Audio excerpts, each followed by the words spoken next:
enable broad participation across the state. Farah, would you walk us through the procedures for today's meeting? Happy to. Yes, thank you.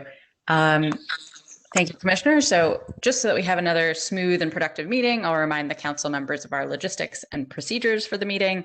The first is to remain on mute if you're not speaking, so we can limit background noise. We'll also be monitoring to ensure that members are muted if not speaking. We encourage council members to join us on video if possible. You can turn on your video by clicking the camera button on your computer screen. I think most of you are set on that through our audio-visual check. It'll be gray if your video is on and red if it's not. To ask questions and provide your thoughts, we ask that you use the raise your hand function using the hand icon on your screen, and that will indicate that you'd like to speak.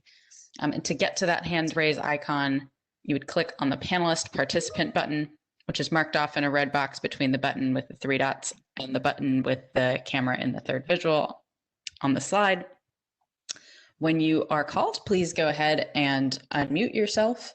Once you are done speaking, you can go ahead and place yourself back on mute. And we do anticipate roll call votes during today's meeting and hope to work through the logistics process pretty smoothly. So we'll be calling on members in alphabetical order and ask you to place your vote saying aye or no. And then lastly, council members can send any direct questions or technical concerns to our email address, nys.cac@cadmusgroup.com.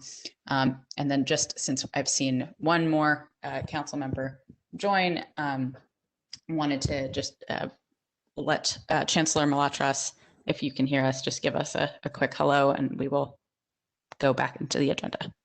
I can hear you. Thank you very much. Excellent. Okay. Great. Back to Co-Chair Sagos.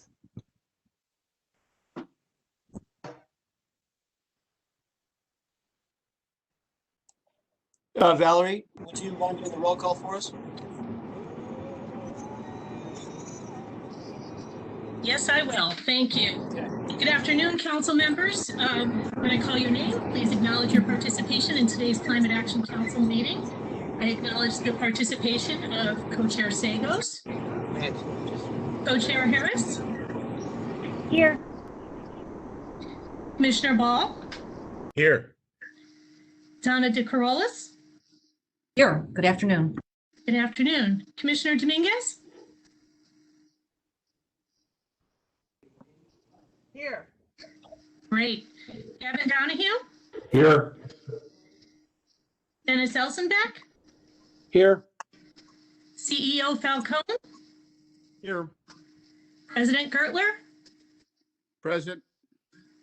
Rose Harvey. Here. Bob Howard. I'm here. Thank you. You're welcome. Peter Iwanowitz. Thank you. Chancellor Malatras. Present. CEO Quinones. Present. Commissioner Reardon. Here. Ann Reynolds.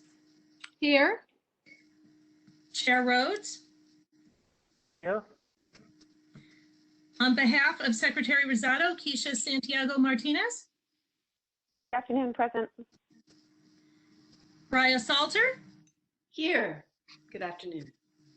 You're welcome. I'm not sure if I saw Paul Shepson, but on the off chance that he's had a chance to join, Paul Shepson. I'll try one more time at the end. Commissioner Wisniewskis.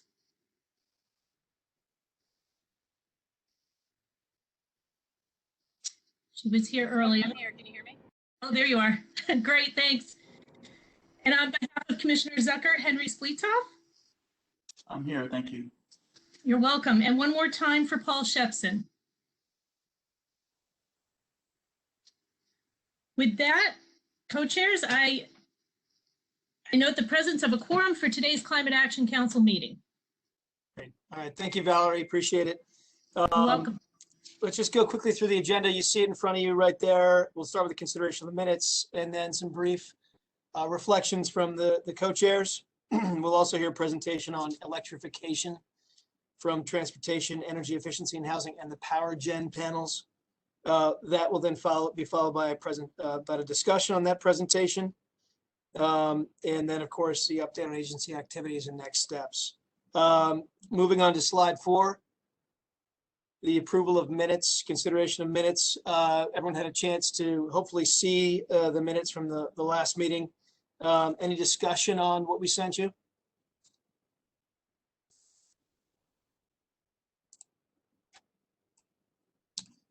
I don't see any hands. I'm assuming that means there's no discussion. Okay, can I have a motion to approve the minutes? So moved. Can I have a second? Second by Donna. Okay. Do we need to go through roll call vote for this, or can we just go through a yay or nay? All in favor? Aye. Aye. Anyone opposed? Aye. Okay, the ayes have it, and the minutes are approved. Next slide, please.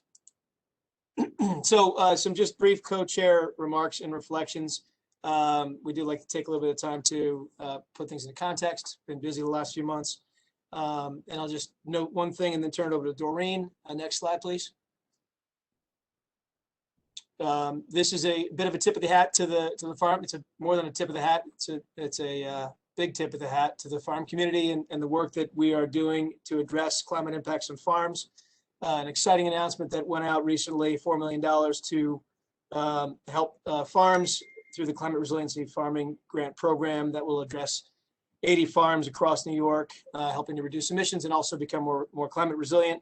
The projects that will be worked on will reduce greenhouse gas emissions by 90,000 metric tons of CO2 per year. It's a staggering number, which is about 20,000 cars we'd be taking off the road. And again, our soil and water conservation districts will be working very closely with the farm community to make that happen. So great job to Richard Ball and his team. And these are funds from the Environmental Protection Fund. Doreen, turn it over to you on community level climate action. Thank you. Next slide, please, and good afternoon, everyone. The state remains focused on supporting community-based climate action, and this slide details 3 new announcements that will further enable local clean energy and climate progress. The first is an announcement by the New York Power Authority announcing community solar and storage program for local governments. This program assists local governments and state agencies in building at least 40 distributed solar systems. I would like to ask Gil Quinones, would you like to say more about this program? Thank you very much, Doreen. So what we're trying to do here is to leverage state and local government buildings and underused land holdings for distributed or community solar plus storage systems. We have an example of this at JFK through our partnership with the Port Authority of New York and New Jersey, where we are building right now a community solar that will serve some of the needs of the airport, but also sized so that the surrounding communities, especially disadvantaged communities, can have access to renewable energy at a cost-effective rate.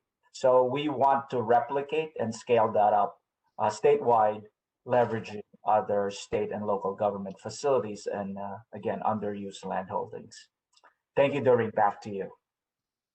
Thank you. Sounds like a great program and relevant, certainly, to our work. Also noting with respect to the community level work, NYSERDA announced a Clean Energy Communities Leadership Round with $17 million in funding, as well as expanded high impact actions related to that funding and support for projects specifically within disadvantaged communities. So it increases emissions reduction options for communities and provides access to additional grant opportunities as well. So if you're interested, please do reach out. And last and relevant also, NYSERDA introduced a new pilot program for community heat pumps in this period. This program makes up to $15 million available to pilot the use of community thermal systems to reduce building emissions. And again, open now, we're accepting proposals for all phases of development from a study through design and construction of these thermal systems, as well as to produce a best practices guidebook. So good progress in the community perspective. If we turn to the next slide, I know relevant for many of us in our news, in our world, we want to touch on the devastating impacts of the power outages across the state of Texas and aim to just begin to put this in a New York context. First and foremost, we certainly want to extend our thoughts and sympathies to those who are suffering and did suffer during this already challenging time, made even more difficult by a lack of power and then water across the region and the state.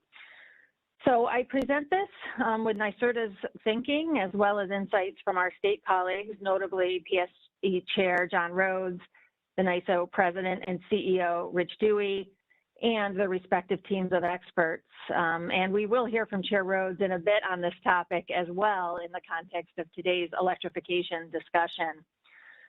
Clearly, the full situation and resultant analysis is still evolving. So I will simply offer here some initial thoughts from our perspective, but clearly with more to come. First, with respect to planning, again, in a New York context, we certainly have planned for weather extremes, particularly cold weather protections for our generators. So certainly from a planning perspective, New York is certainly preparing for weather in that respect.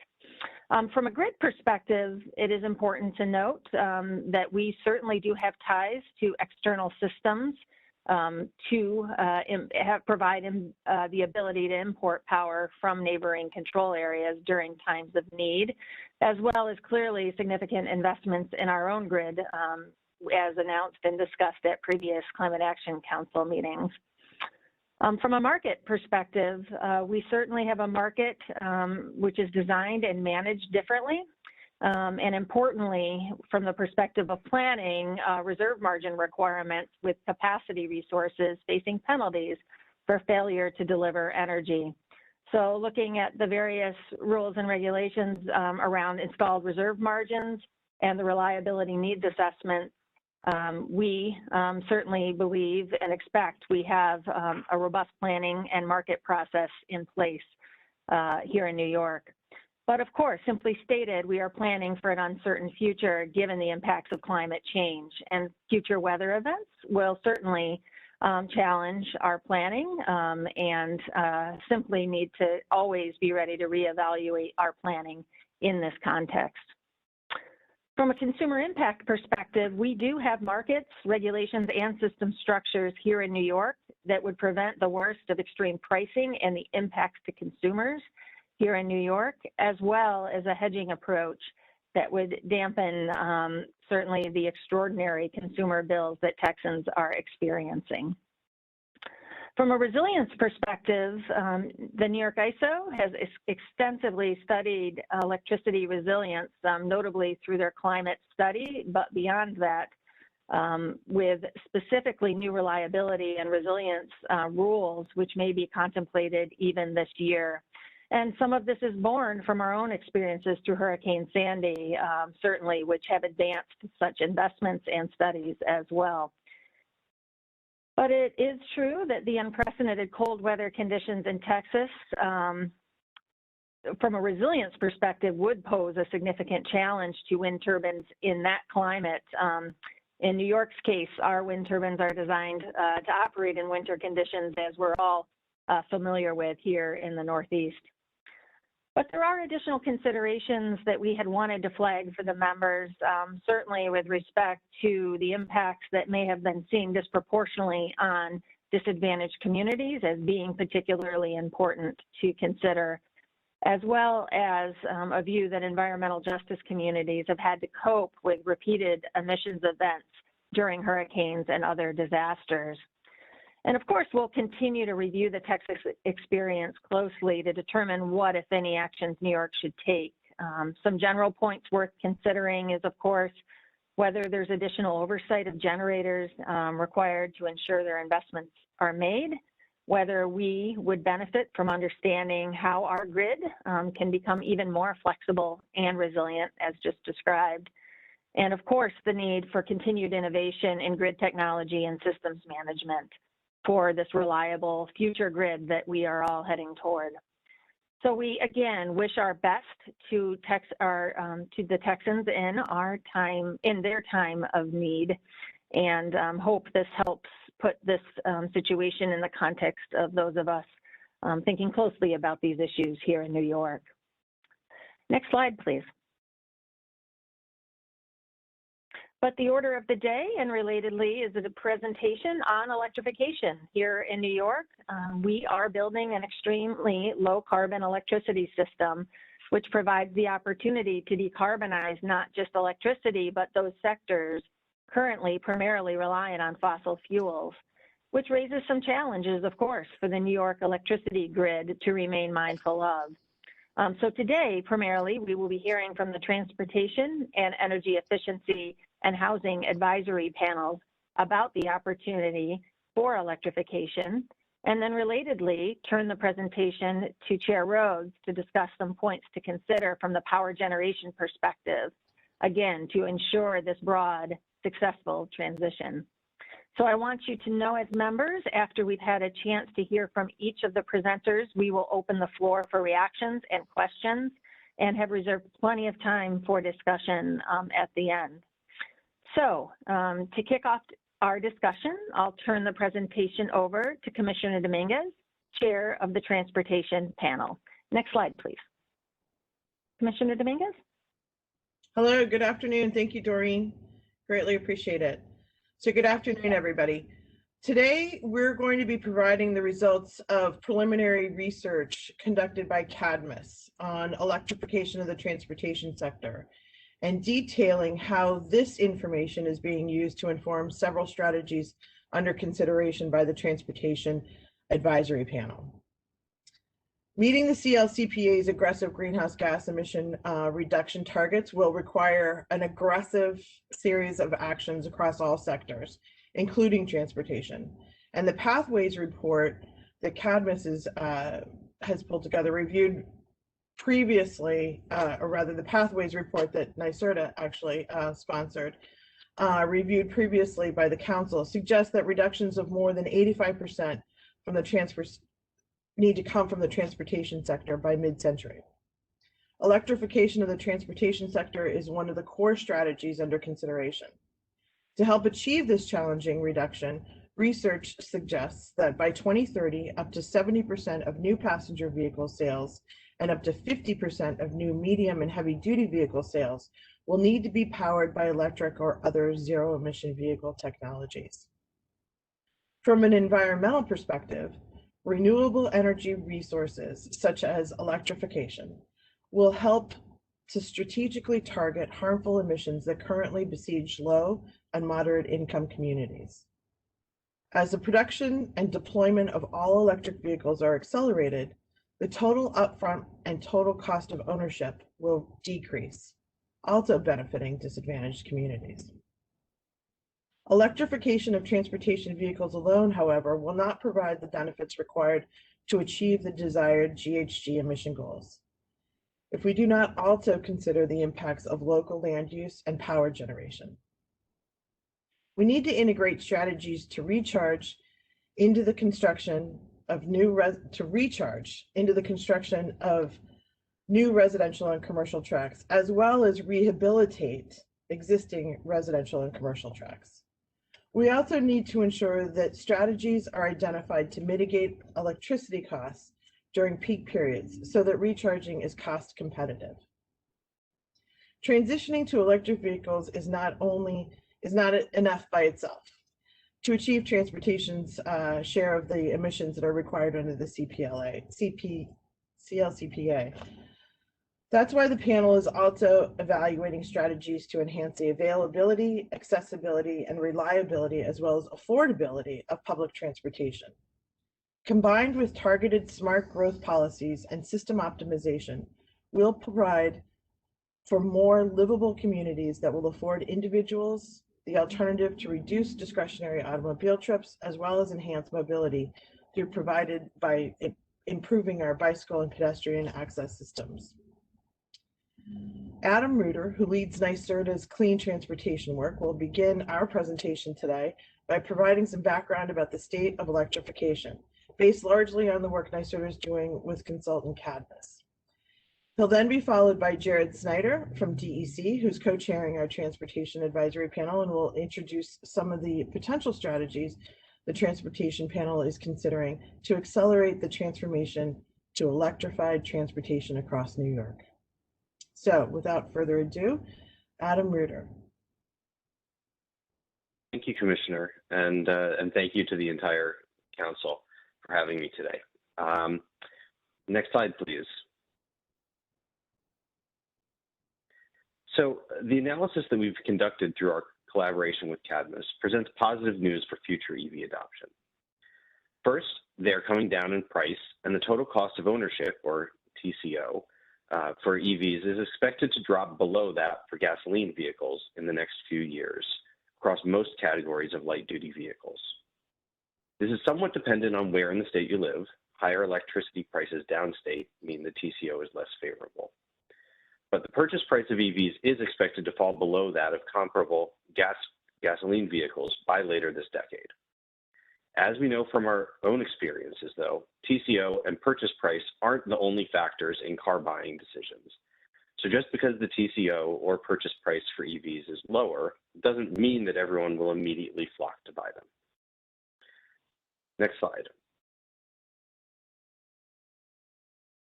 A similar story is true for trucks and buses. Even though they are significantly more expensive to purchase right now, experts expect the TCO of electric trucks to fall below that of similar diesel vehicles by about 2030. Some types of trucks and buses, such as local delivery trucks, may see this crossover sooner, while others may take longer. Similar caveats on upstate versus downstate are also relevant here. Next slide. Cadmus developed a model for transportation emissions based on current policies and expected market conditions, our reference case. Under this reference case, new EV sales are expected to grow from about 2% today to about 25% of all car sales in 2030, and about 50% of all car sales in 2050. This results in nearly 4 million EVs on the road by 2050, out of a total of about 9 million vehicles on the road, light-duty vehicles on the road. These are big increases, but not enough to meet the CLCPA requirements unless further action is taken. Next slide, please. Along with this increase in EVs, there's a corresponding increase in EV charging stations. Most charging will continue to occur at home, the dark blue and medium blue sections of the graph. But we also need a significant increase in public and workplace charging to more than 130,000 by 2030 and 700,000 by 2050. For context, the utility make-ready programs that the Public Service Commission approved last year support about 50,000 EV charging stations by 2025, which is a good start, but more will be needed. Next slide. Medium and heavy-duty EV sales are farther behind light-duty EV sales right now, and they're projected to continue in that way. Electric trucks and buses are expected to take some market share from both gasoline and diesel powertrains, but without further action, they're only expected to reach about 25% market share by 2050. Next slide, please. As we add EVs to the road, we need to keep a close eye on the charging of these vehicles and how that impacts the electric grid. Left unmanaged, EVs could create significant additional costs to upgrade the electric grid. Fortunately, a number of measures are available to help shift charging away from both system peaks and site-specific peaks.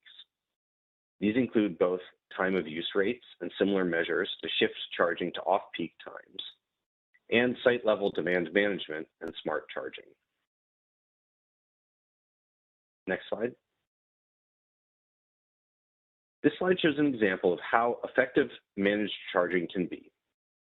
Designing rates and programs to shift charging away from peak times, which tend to be in the late afternoon and evening, can significantly reduce charging at those times and move it to other times of day, when there is less electricity use overall. This will need to be dynamic as the electricity usage and generation picture changes.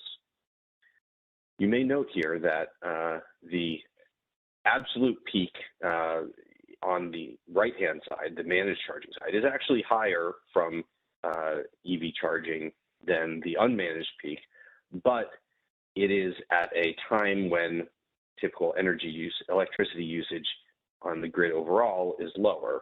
So this could avoid some additional system peak increases due to electric vehicles.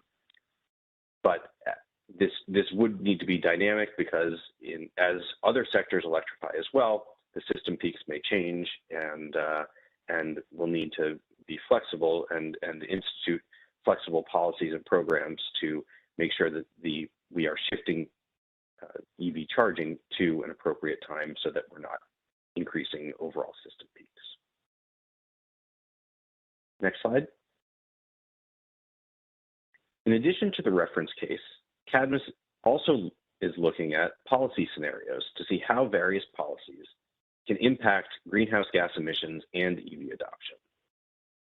The first scenario they've looked at is one in which New York were to adopt 2 California EV regulations: the Advanced Clean Cars 2 rule, which requires 100% light-duty zero-emission vehicle sales by 2035, and the Advanced Clean Trucks rule, which requires an increasing percentage of medium and heavy-duty zero-emission vehicle sales, up to 100% by 2045.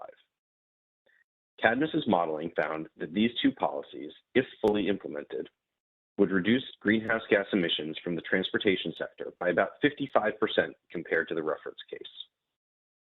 More actions are needed both for on-road vehicles and other parts of the transportation sector, notably aviation, but these regulations can make a big impact.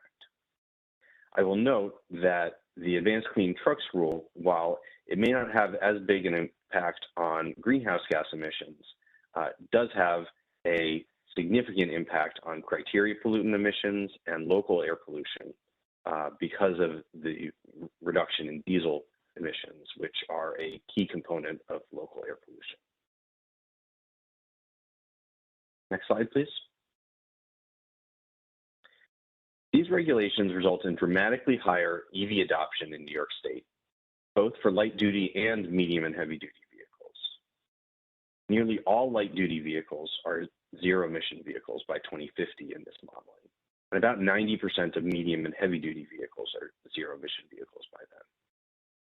This means there's also a greater need for public and workplace EV charging stations, over 300,000 by 2030 and nearly 3 million by 2050. This additional electrification informs the supporting policies needed to achieve our CLCPA goals. With that, I'm going to turn it over to Jared Snyder from DEC. All right, thank you, Adam. Adam's presentation shows that electrification of transportation, can be one of those, win-win strategies for us to consider. That it results in significant emission reductions, both greenhouse gases and other pollutants, and can save consumers and businesses money as the prices of those vehicles come down in time and they cost less to maintain and less to fuel. So what we're thinking about as part of the work of the Transportation Advisory Panel is what are the policies that can help us achieve that promise of electrification. Next slide, please. So first is really one of the policies that Adam just described, which would be to adopt a sales mandate for vehicle manufacturers to sell 100% electric vehicles by 2035. DEC, this is a regulation that California is currently in the process of adopting, and under the Clean Air Act, New York can adopt the regulations that California does. We have a choice between the federal regs and the California regs. And generally we have followed the California regulations. So right now we have a ZEV mandate in place that would get us to about the range of 10 to 15% sales by 2025. This would move that up to 100% by 2035, phasing in over time. I'll point out, other states besides California have indicated their intent to moving in this direction. General Motors has committed to manufacturing only electric vehicles by 2035. Ford recently announced that it's going to sell only electric vehicles in Europe by 2030. So the marketplace is moving in this direction, and this program would ensure that New York sees that same transition. We're exploring a number of supporting policies that I'm going to go into in a little more detail in subsequent slides. But those include consumer incentives. Right now, New York, a buyer of an electric vehicle in New York gets an on-the-hood rebate of $2,000 when they purchase an electric vehicle. So, continuing those kind of incentives, at least for a period of time. EV charging infrastructure, that last slide that Adam showed, just shows the importance of continuing to build out electric vehicle charging infrastructure across the state. It's important to educate consumers about the benefits of electric vehicles, the way they can save money, that they're fun to drive, less of a maintenance burden than other vehicles. And job training is really important. That the skills required to service these vehicles can be very different than for conventional vehicles. They're much more high tech, and so that there's a need for that kind of workforce development work to ensure that the current workforce that is servicing internal combustion engines can transition to the service of electric vehicles. And then we're exploring a number of other policies to reduce sales barriers. One of those is allowing direct electric vehicle sales from the manufacturer to the consumer for manufacturers that sell only electric vehicles, so we don't displace any of the current dealer network. And then also dealer incentives, incentives for dealers to show consumers electric vehicles, to get consumers to buy electric vehicles, and give some incentive for dealers in that regard also. So next slide, please. Now, similar to those strategies for passenger vehicles, we have sort of a similar suite of strategies for trucks and buses. And the cornerstone would be, again, a sales mandate that would apply to manufacturers of these vehicles. California has already adopted this mandate, and DEC just started outreach last week, stakeholder outreach, with regard to adopting the same mandate in New York. That would require approximately 35% sales of electric trucks by 2030, ramping up to 100% by 2045. And the exact percentages differ somewhat among different categories of trucks. Again, this is consistent with other states are considering or beginning the process of adopting that requirement, which will build interest and momentum across the entire industry to build these vehicles. Again, there's a number of supporting policies we're considering to help get these electric trucks on the road. In addition to direct incentives, we're also considering what kind of financing strategies would be available. As Adam pointed out, that the total cost of ownership in a few years will become positive for these vehicles, but they still have a higher upfront cost. So what are those financing strategies that can bring forward some of those long-term savings and help the vehicle owners, the owners of these trucks, to afford to make their next purchase an electric truck? Workforce development is really important. Both the technicians, but also the drivers that are driving these vehicles and need to understand how they operate, when they need to charge, where are the opportunities. A few other policies that we're looking at. One of them, it would be potential regulations targeting large fleets. California is in the process of developing these regulations right now. So, require that fleets above a certain size make electric vehicles a certain percentage of their purchases of new vehicles. So, at the same time as a sales mandate, would make manufacturers offer the vehicles for sale. This would provide, the demand for those vehicles. Another type, and we'll see how that rule develops. We expect it to be finalized later this year and see if it makes sense for New York.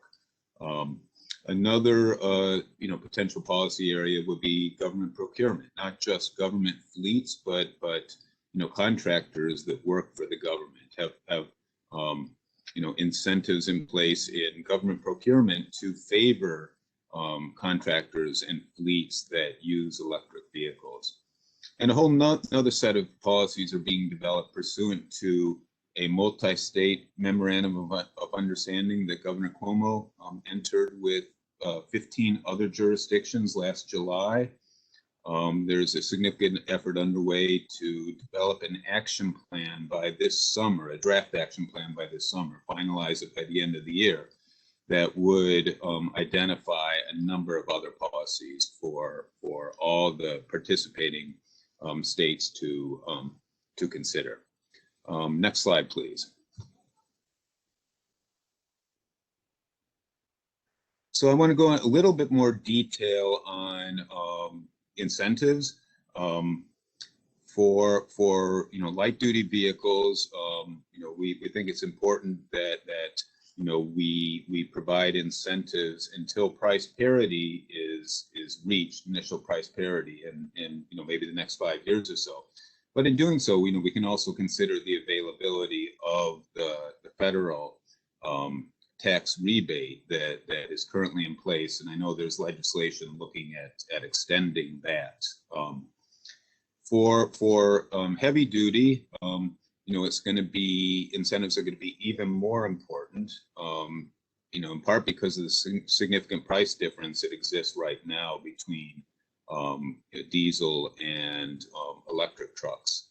And so, we're probably going to be looking at providing incentives until later this decade, again, supplemented by those financing approaches that I identified that would bring forward the long-term savings. It's important to target these incentives in various ways to ensure that we get the electric vehicles in the hands of all consumers. And so that might include enhanced incentives for low and moderate income consumers. That could include incentives for the purchase of electric vehicles. As more and more new vehicles are sold, we're going to start having a growing secondary market in electric vehicles. And then, we're thinking about, how would we fund these incentives over this period of time? And one mechanism that we're looking at is a mechanism that's used in Europe in some nations that is called a Feebate. And, the idea there is to place a fee on the initial sale of internal combustion vehicles, and that fairly modest fee would then fund incentives for the purchase of electric vehicles. So think, in New York right now, there's probably 40, gas-powered cars and light trucks sold for every electric vehicle. So that would be, that fairly small fee on 40 vehicles can fund the incentive, the purchase incentive for one electric vehicle. So next slide, please. On charging infrastructure, as the number of electric vehicles increase, both cars and trucks, we obviously need more charging infrastructure.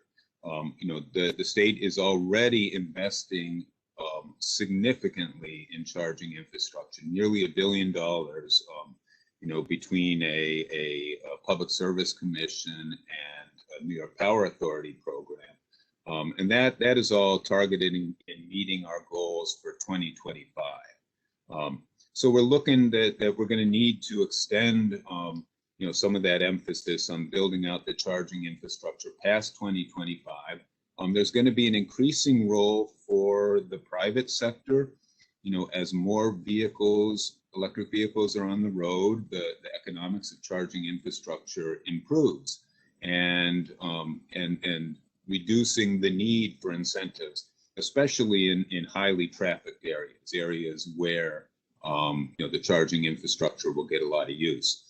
But there's still will be a continuing need to focus charging in areas that are underserved. That would include areas like rural communities, areas multifamily housing where charging is not available in the car owner's garage.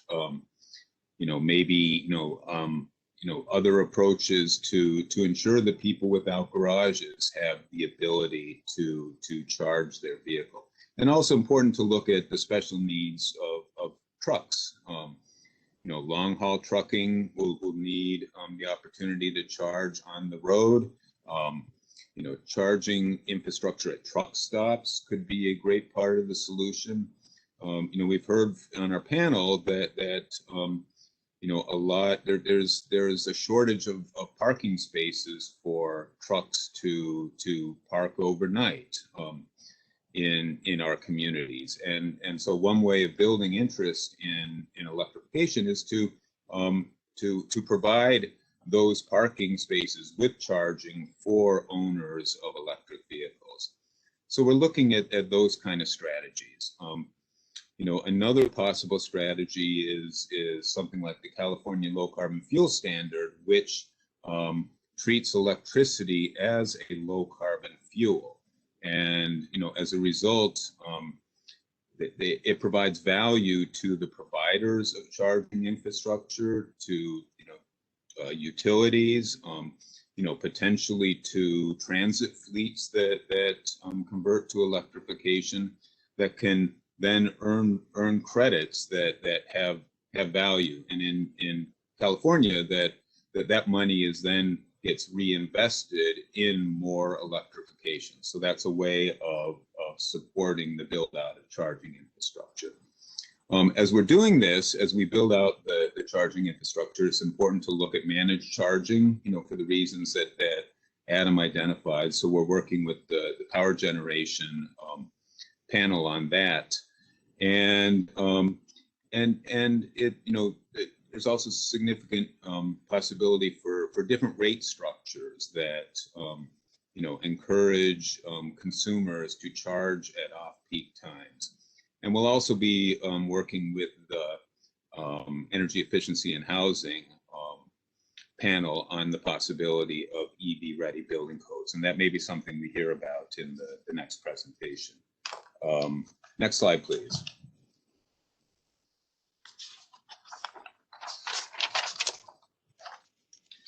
And we're giving significant thought to providing how to provide the benefits of electrification to the lower income environmental justice communities that often bear the brunt of air pollution from vehicle traffic, particularly truck traffic.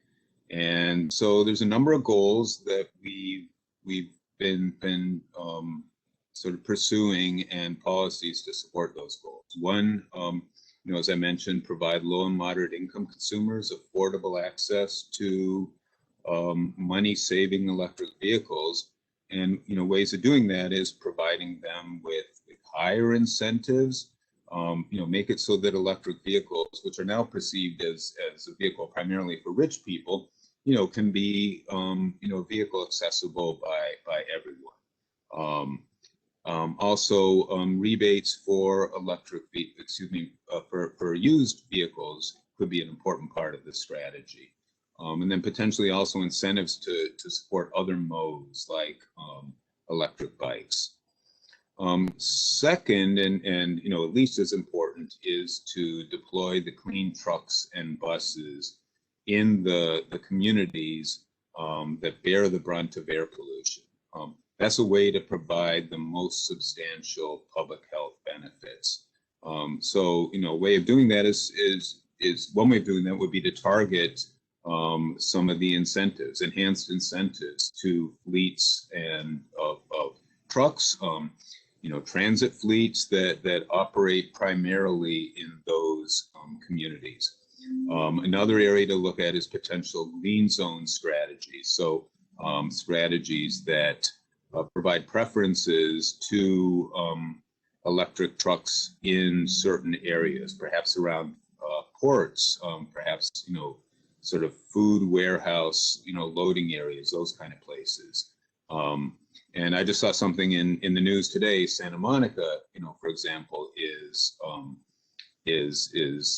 developing that kind of green zone strategy where only electric delivery trucks can enter the congested downtown area. So, you know, strategies like those are worth considering.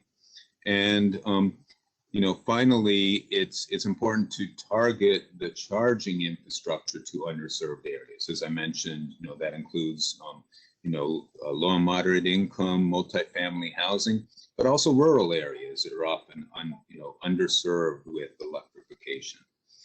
And finally, you know, we recognize the importance of creating an ecosystem around the transition to electrification in low and moderate income communities. And so that things like community ownership models, targeted workforce strategies, and the like. So, you know, that's sort of a summary of our thinking so far. And, you know, let me turn things back to Commissioner Dominguez. Thank you, Jared. And thank you, Adam. I think this gives you a pretty full representation of the various elements, policies, strategies, et cetera, that the Transportation Advisory Panel is pursuing with regard to electrification. And with that, Doreen, I'll hand this back to you and the Energy Efficiency Housing Panel. Thank you. Thank you all for the robust presentation. And I will note, we are going to turn to the Energy Efficiency and Housing Panel. We promise we will leave plenty of time for questions and discussion at the end. So please do get those ready on all accounts. But to kick off, I'll turn it to Vanessa Ulmer from NYSERDA to begin our discussion on this topic. Vanessa? Thank you. Thank you, Doreen. And next slide, please. So I'm pleased to be here with you this afternoon on behalf of the Energy Efficiency and Housing Panel with Janet Joseph. We'll together share the work underway around building electrification, which describes switching from burning fossil fuels to using increasingly clean electricity for space heating, water heating, cooking, and other energy end uses in our buildings. So I think many of you know Janet. She's a member of the Energy Efficiency and Housing Panel and a Senior Vice President for Strategy and Market Development at NYSERDA. Janet leads NYSERDA's work in building decarbonization, advancing programs and policies to deliver a carbon neutral building stock. And my name is Vanessa Ulmer. I co-lead the agency staff working group, which is supporting this panel. And I'm also with NYSERDA as a senior advisor in our energy and environmental analysis group. I'd also definitely like to recognize and thank Commissioner Wisniewskis for her leadership of our Energy Efficiency and Housing Panel. So our panel is exploring how to dramatically accelerate building electrification in order to reduce greenhouse gas emissions and environmental impacts. The panel is also committed to supporting electrification in a manner that is affordable for building owners and occupants long-term and delivers other important benefits like comfortable and healthy homes, and in a manner that's compatible with a reliable electric grid and managing grid costs. The next slide, please. In our opening remarks today, I'll speak to some of the technical and analytic work underway, and then Janet will share relevant strategies under consideration for recommendation to the Council and we definitely look forward to your insights and discussion. Next slide, please. And one more. Thank you. So as a reminder, the building sector contributes both direct emissions from on-site fossil fuel combustion and indirect emissions, which are accounted for in the electricity generation sector. Our panel has been focusing on direct emissions, which alone account for over 1/4 of the economy-wide emissions in New York State. Fossil fuel combustion, and in particular burning gas in buildings for both space heating and hot water, drive these emissions. Now, I will note that the emissions accounting shown on this slide is being refined under the Climate Act, including to adjust the accounting for methane and to incorporate upstream emissions associated with fossil fuels. But even as this data is refined, the implications are certainly clear that in order to meet New York's economy-wide emissions reduction goals, we need to stop burning fossil fuels in nearly all buildings by mid-century, and electrification of space and water heating are central to this transition. Next slide, please. So with this in mind, building electrification is a core pillar of deep building decarbonization, and it's central to the work of our energy efficiency and housing panel. Other pillars of building decarbonization include the clean electricity supply from on-site solar and from the grid, and also energy and efficiency and conservation, which are, of course, all interconnected strategies. The panel also keeps the equity commitment of the Climate Act front and center in our work. After all, we are talking about where New Yorkers live and work across the state's nearly 5 million single-family residential homes, roughly 170,000 multifamily residential buildings of 5 units or more, and billions of square feet of commercial and institutional buildings, and our communities. So in addition to the deep and diverse expertise of our panel, we've benefited from very substantive stakeholder input, and we are, similar to the transportation panel, in the process of reviewing analytic work in progress on the emissions impact of possible policy action. So the analytic work, and I'll show and tell some of this in a moment, that our panel is benefiting from, brings together modeling in the E3 Pathways framework with work that began under the Carbon Neutral Buildings Roadmap initiative, which is underway at NYSERDA. So you may recall that in the E3 Pathways report, that report suggests that a step change in adoption of efficient electric heat pumps is a core strategy for decarbonization. And indeed, within a decade, 50 to 70% of buildings would be opting for a heat pump as their heating systems are replaced. Preliminary scenario analysis of policy scenarios that our panel is considering further suggests that a target of a 40% reduction in direct building sector emissions by 2030 and an 85% emissions reduction by 2050 could be met through a combination of policies that drive this type of very rapid acceleration of heat pump adoption in our market, and subsequently introduced regulatory requirements so that by 2050, nearly all buildings would have electrified space and water heating. In the scenario modeled, efficient building shells also would gradually make up a larger share of our state's building stock. Next slide, please. So in practice, there's certainly a lot of work to do to realize this type of scenario in the market and with policy support. The technologies to electrify buildings are commercially available today for many building types. This includes cold climate air source heat pumps, ground source heat pumps, carbon-free community thermal loops, which provide clean heating and cooling and are effective in New York's cold winters. Other technologies include induction cooktops and heat pump dryers. It's also important to note that these technologies are in widespread use in other regions globally, including in Asia and Europe and parts of Canada.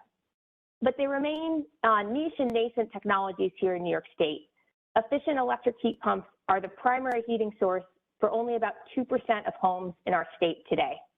So there are definitely market barriers that we need to address to accelerate adoption across our buildings in New York State. In addition, there's some work to do to develop and deploy solutions that work for some harder to electrify building typologies, including steam heated buildings and very tall buildings, which are of course prevalent downstate. So key areas for R&D and demonstrations include meeting the needs of those harder to electrify buildings, thinking about the resilience of all electric buildings across the board, supporting a transition to lower global warming potential refrigerants, and ongoing performance improvements in cold climate performance of heat pumps across a range of sizes. And one very promising way to drive forward advances in these spaces is to make sure that the best global solutions are getting to New York. Of course, we also need to consider cost and affordability, both to buildings and to the grid. And I'll address that briefly. Next slide, please. So the good news is that for many buildings, new construction, all electric new construction that meets our current building codes can be done at cost parity or is reaching cost parity with conventional construction using fossil fuels. But for retrofits and existing buildings, we have more work to do. So for retrofit scenarios, high efficiency heat pumps typically do have a cost premium compared to replacing fossil fuel equipment. And in older buildings with deferred maintenance, electrification readiness costs can also be particularly high and often uncertain. So we need to keep in mind the affordability and the equity dimensions there. Now, improving the cost effectiveness of building electrification for building owners and building occupants will require multiple strategies. We need strategies to help reduce the upfront costs to install heat pumps and related building upgrades and energy upgrades. Here, key strategies including support for market scale and supply chain innovation, which will bring down costs, workforce development, including training for designers and installers, technical resources that help de-risk newer technologies and kind of help consumers adopt those technologies, and then ongoing technical innovation as well. Ongoing energy costs also can be a challenge, even though heat pumps are much more efficient technology than fossil fuel fired heating and hot water heating. In some cases, they're still somewhat more expensive to operate than gas-fired equipment due to the low cost of natural gas relative to electricity. So that's another consideration here. Next slide, please. So I'll wrap up with some preliminary points on grid impact. Building electrification will add new winter demands to New York's electricity system as we're heating our buildings efficiently, but with electricity. In time, New York will switch from being a summer peaking system to a winter peaking electricity system with a higher peak demand overall. So it's important to note that this transition will take place over decades in the context of careful planning, as we've discussed today. Also, the magnitude of the increase in the grid peak depends very much on what measures are implemented in buildings. So the figure on this slide shows some cartoons of potential increases in peak demand in 2050 if nearly all buildings are electrified, applying some cartoon examples of technology options. In practice, we would definitely see a mix of technology adoptions occurring in the market. So some key points to underscore here. Electrification without also improving the efficiency of our building shell and without considering demand flexibility is projected to result in an undesirably high peak increase. And that's actually shown on the far right side of this figure, and it's grayed out, so it might even be a little bit hard to see. Pairing electrification with even basic building shell upgrades meaningfully reduces this grid peak. And in fact, analysis of cost effectiveness at the building level shows that this is cost effective for building owners too, since it lowers energy bills and makes buildings more comfortable. There are also opportunities to employ demand flexibility and good reason to expect that air source heat pumps will become more efficient over time. Additional grid benefits or lower impact on the peak can be realized through adopting ground source heat pumps or either ground source or air source heat pumps in conjunction with deeper shell measures. Again, building level analysis suggests that installation of ground source heat pumps often can be pursued at a lower cost to the building owner as compared to an air source heat pump with a very tight and deep shell upgrade. But overall here, further analysis is certainly needed on the costs and benefits of grid sector expansion versus building sector efficiency and the behind the meter demand flexibility in this space. And with that, I'll turn it over to Janet Joseph to speak through some of the policies under consideration. Okay, thank you, Vanessa. Can you hear me? I can, thanks, Janet. Okay, great. Well, good afternoon, council members. So over the next few minutes, I'll provide a high-level outline of the building electrification strategies that are under consideration for recommendation. Next slide, please. So as Vanessa outlined, electrification is one of the three major pillars of the building decarbonization strategy that the panel will be putting forward to the council for consideration. So as we approached our work and these recommendations, we did so with the following considerations in mind. First, recommendations will need to be practical for owners and operators and occupants to implement. We absolutely need to address issues of equity and affordability, as Vanessa also touched on. We do need to identify ways to make building decarbonization and electrification more cost competitive. And while heat pump technology is commercially available and in widespread use globally, there are some building types which will be challenging to electrify. So we need to expand the solution set, and we may need to be open to some hybrid solutions for some building types for a limited transitionary period of time. Lastly, from a consumer perspective, when we start talking about how you heat and cool a home or a business, we're very mindful as a panel of the fact that many consumers and property owners will be considering not just the energy impacts, but also important issues around comfort, around health, and productivity. Next slide, please. So our recommendations address both mitigation strategies and key enabling policies. This slide here summarizes the heart of the mitigation strategies that are under consideration, including possible regulations to phase out fossil fuel use in buildings while also improving efficiency and resiliency, along with planning for a managed, phased, and just transition from reliance on fossil fuel-derived natural gas to clean energy. So I'd like to start with the regulatory strategies on the left side of this chart. So these potential regulations attempt to influence two significant points in the life cycle of a building. So one is when the building is being designed and built, so at the point of new construction, and two, when the heating or even the cooling system in an existing building needs to be replaced at the end of its useful life. And the thinking of the panel is that if we can focus on those natural investment points in a building and steer those investment points toward low greenhouse gas solutions, building electrification and heat pumps, through clear and long-term regulatory signals, we can better contain costs. So what does this mean? So for new construction, the preliminary proposal is to use the energy code and the construction code to drive all electric and efficient new construction in single family homes, starting potentially in 5 years, commercial and multifamily potentially in a decade. For existing buildings, the preliminary proposal is to use some form of an appliance standard that would effectively ban gas and oil replacements for heating and hot water systems at the end of their useful life. And again, there's a phasing in of that type of a requirement.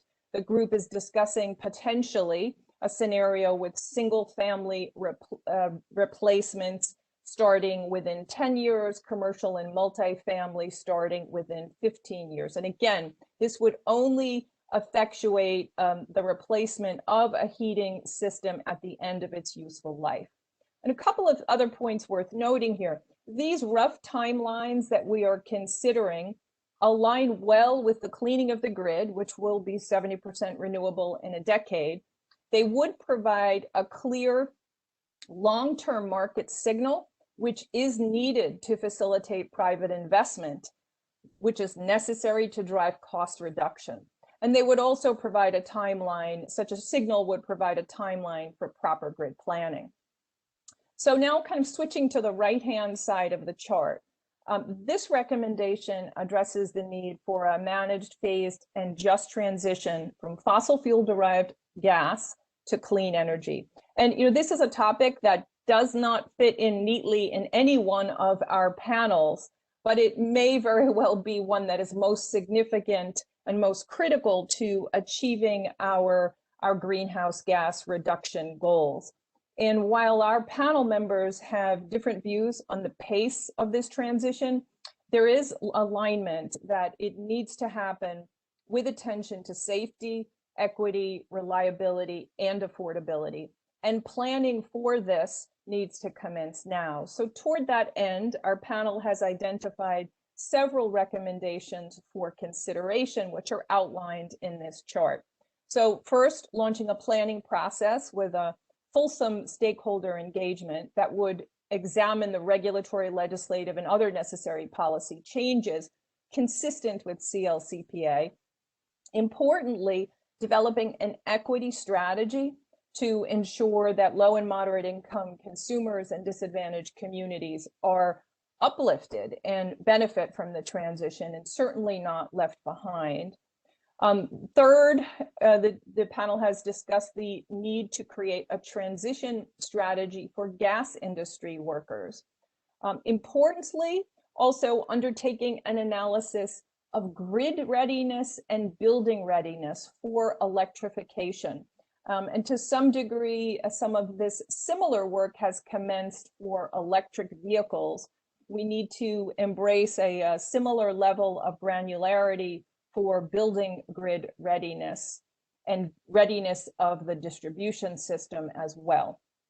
Importantly, we need to minimize new investments in gas delivery infrastructure that could become stranded assets in the very near future, and certainly focus those investments on those that are necessary for safety reasons. And I think it's worth reiterating the points that Doreen Harris opened up with, and specifically that with our focus on electrification of buildings and transportation as a leading greenhouse gas reduction strategy, this calls for prioritizing investments in reliability, resiliency, and affordability of the power grid, something that we are very supportive of as a policy matter. So if we can move on to the next slide, please. This slide outlines some enabling policies that need to be put in place to support this transformation to building electrification. So not unlike other panels, our group has spent a fair amount of time discussing the need for low-cost financing and incentives for electrification and related improvements in buildings, really focusing on those low and moderate income consumers and disadvantaged communities who will need the most help.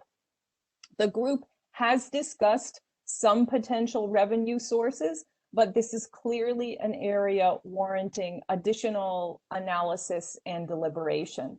I would also share that there is a strong sentiment in the panel that while we do need and will need to provide incentives for some period of time and certainly ensure that low and moderate income consumers are protected in this transition, we will need to tap into the larger capital markets to provide the scale of funding that will be needed to drive this low carbon transition in buildings. And eventually, these building practices around low carbon solutions will need to be incorporated and internalized into the routine cost of doing business, of constructing buildings, and of operating buildings. If we can move on to the next slide, please. The last slide here identifies a few other important enabling initiatives. Workforce development, as we've heard a few times in the presentations today, is instrumental in making this shift from, simply stated boilers and furnaces to heat pumps and efficient buildings. And In addition to scaling up training for incumbent and new workers, and we do have a fair amount of training that is supported today through NYSERDA's work and Department of Labor, we will need to prioritize those opportunities for disadvantaged communities. But we will need to make some systemic changes to really drive the changes that we need in the labor market. So the panel has been exploring ideas around continuing education requirements and changes in licensing requirements for trades, for operators, architects, engineers, and real estate professionals to really build the labor force that we need to support this electrification. On consumer education, I won't belabor this point, but the need for consumer education to create the awareness and demand pull that can accelerate this transition to all electric clean energy buildings was probably one of the most recurring and common themes in our public input session. You know, we heard it from contractors. They only want to sell systems that their customers want. You know, we heard it from advocates, we heard it from building owners, everything from the need for high-level messaging to the need to ensure that we have local trusted resources delivering this information. So that remains a priority. And then last but not least, our group has discussed areas warranting solution innovation and additional research, development, and demonstration, be it at the federal level, state, or industrial level. And Vanessa touched on a few of these, and the two that I would like to call out here, because I think they are particularly germane to this conversation, is around the need for solution innovation and demonstrations for lower global warming potential refrigerants and improved resiliency of all electric buildings. So that's a quick overview of the strategies that we are considering. And with that, I would like to ask our panel chair, Commissioner Visnauskas, if there are any additional points to add before we open it up for discussion. No, that was great, Vanessa and Janet. Thank you for going through what is a lot of work that our panel has put together in many hours of meetings to arrive at what I think are a very thoughtful set of recommendations. I would only layer on that you know, the panel is very aware of and sensitive to the fact that you know, there are 7 million housing units across the state, and so these are big changes for a big part for the housing stock, which is a big part of the state's economy. And I think that they're also equally concerned that the impact of these don't fall on the weight of small building owners, don't fall on the shoulders of low and moderate income homeowners or renters. And so, you know, I think just coming along with all this is definitely a thoughtfulness, which is a thread through everything around that we're doing here around disadvantaged communities, but is certainly no less important, I think, in this work here. And so I just wanted to sort of echo that, you know, certainly as we think about all these things, we are also thinking about the public housing stock and thinking about the rent stabilized stock and thinking about low and moderate income homeowners, and those conversations are an important part of all this. So I would just sort of re-highlight that, but thank you both. I thought this was great.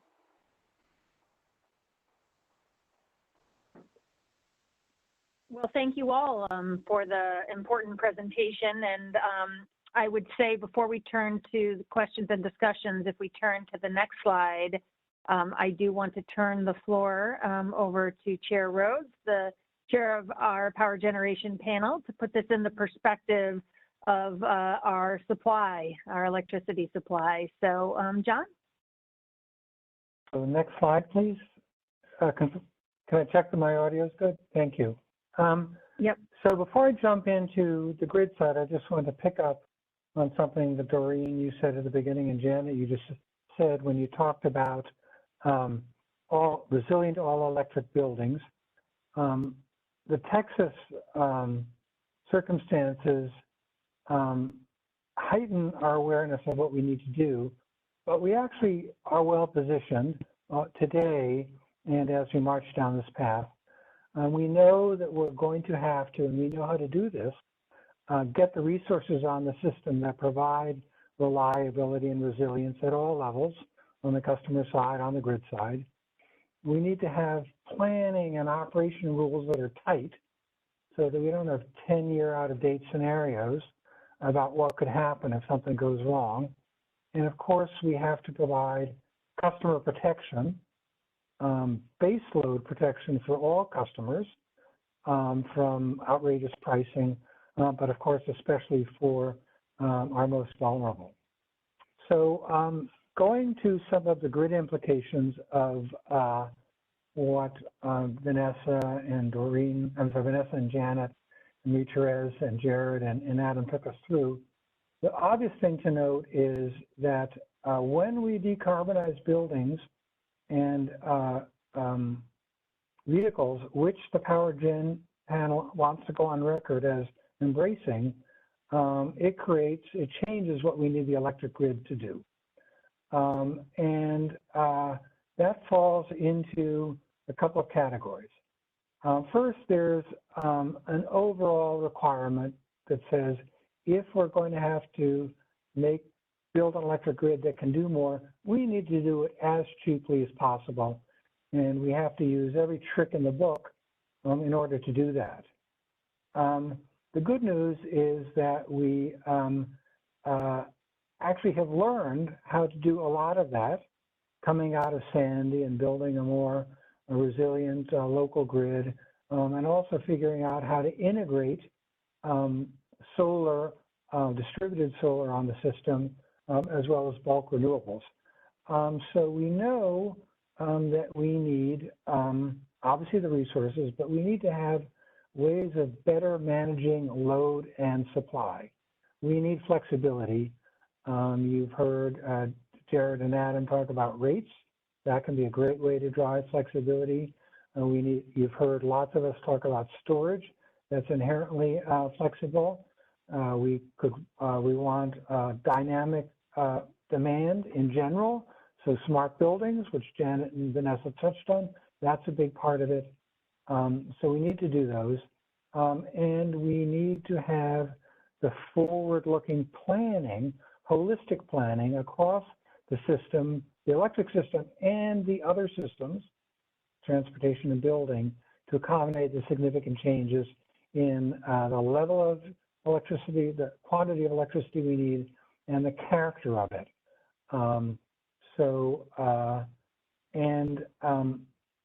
In all that, the basic foundational, one of the basic foundational resources which we should do under all circumstances and all day, every day, is advance energy efficiency to the maximum extent.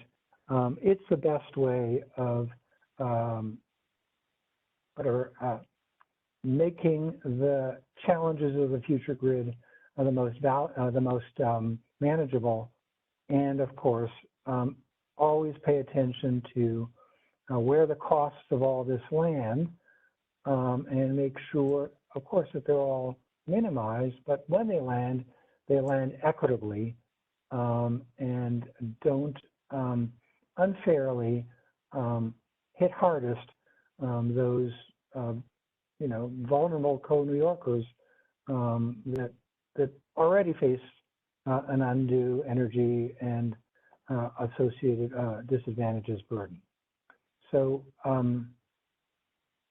I probably should stop there, Doreen, and let you take things forward and get the discussion you want. Yes, well, thank you to all, to Jared, Adam, Janet, Vanessa, and you, John, for your presentations. I know that was a lot, but it's important to think about collectively. So I appreciate your patience in allowing this discussion to ensue in a holistic manner. And so I will tell you, I have been monitoring the hands raised for equal order here, and we'll just start with some discussion with Dennis Elsenbeck, sort of moving in first with the hand raised. So Dennis, we'd love to hear from you now. Thank you, Doreen. I really appreciate this discussion. I think, I've been waiting for this for a while. The vast majority of our discussions to date have been centered on electrification of supply, which represents 15% of greenhouse gases the discussion today represents 66%. So this is a critical period of time. So when we focus just on the supply side, what happened at a certain period of time, we started to then concern ourselves with resiliency and reliability, intermittency of renewable energy. Then we also then seen that the utilities came forward because they're looking at these phase programs, phase projects that are coming in and have determined that they need about $17.4 billion to upgrade the transmission system in order to effectively connect. So this is kind of like a worry that I have, is that we constantly go talk about kind of like the answer, and then we say, oh, but we need connectivity. So I'm hoping this is where John was going, to be honest with you. Because if I go back to the transportation discussion, you know, we talk about time of use rates because we'll be able to charge EVs cheaper in the evening. But a standard time of use rate will actually increase the electric bill because you might have a cheaper charged vehicle, but if you don't change your behavior in today's time of use rates, your electric bill will actually go up dramatically. So we've got to consider how this works. And then we talked about building efficiency. And earlier we even talked, and I think Gil mentioned this issue of solar. When we talk about solar, transportation, and buildings, we really got to understand we're only talking about one distribution system that all of these concepts have to fit into. And so solar takes up hosting capacity, which is capacity on the line. Then as we electrify, we're going to take up more capacity.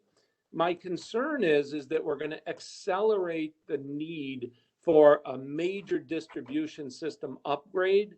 And if that's the case, shouldn't we go immediately there to determine what is the cost of that upgrade under the planning strategy that these experts came forward with? Because that may set up a better way of thinking about value stack pricing that would actually provide the incentive to avoid the distribution system upgrade. And I just think I want to go to the end before we go, because it actually could pay for some of the work that we're all trying to do. And I think that would be incredible. And Jared mentioned, you know, we went through the transportation. One of the things I noticed that really wasn't covered, and maybe it was something that, you know, they're considering, is off-road equipment and vehicles. That's construction, airport, ports authority, municipalities. These are major consumers of diesel fuel and diesel, because most of them are diesel engine operated. And so there's a real opportunity to be able to move this forward. And lastly, on phasing codes and regulations. Today's building codes are so restrictive on the use of battery storage like technology, which actually prohibits current developers from looking at getting ahead of decarbonization as they're looking at developing property.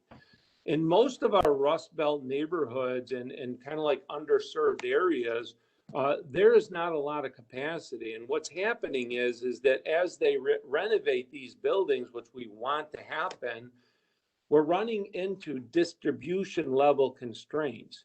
So my point, I'd like us to get to a point where we accelerate an idea of what is the cost of distribution and how can the Public Service Commission think about that in regards to more prospective non-wires alternatives built into value stack. And I'll stop. Sorry for my rant. Yeah, Dennis, you were ready to go. Fulsome points. Why don't we start with John Rhodes, as I think a lot of this is integrated within his shop. Well, Dennis, if that's your idea of a rant, you got to do better. I'm ready for more. No, you actually nailed some of the key points when you talk about connectivity and you talk about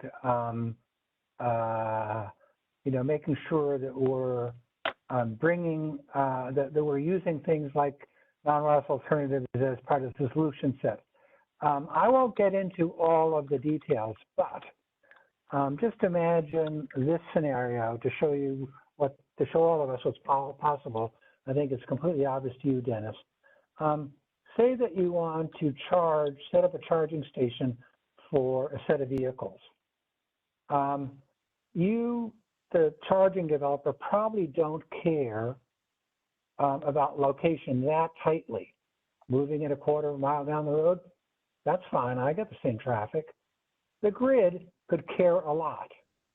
So why don't we make sure that we have the developer know where to put the chargers in order to minimize the cost. If we can use non-ROS alternatives like flexibility or any of the other solutions to make things cheaper, we should do that. I know that we're going to need more and more robust versions of that as we go forward. But I'll just observe that New York is actually, it's beyond the crawling stage. We're kind of getting there in terms of knowing how to do some of that. More is needed. We're not on autopilot, but this actually is something that's pretty doable. And we at DPS, think that this can work. Thanks, John. And Janet, I think it would make sense if you wanted to jump in on some of the areas of your presentation as well.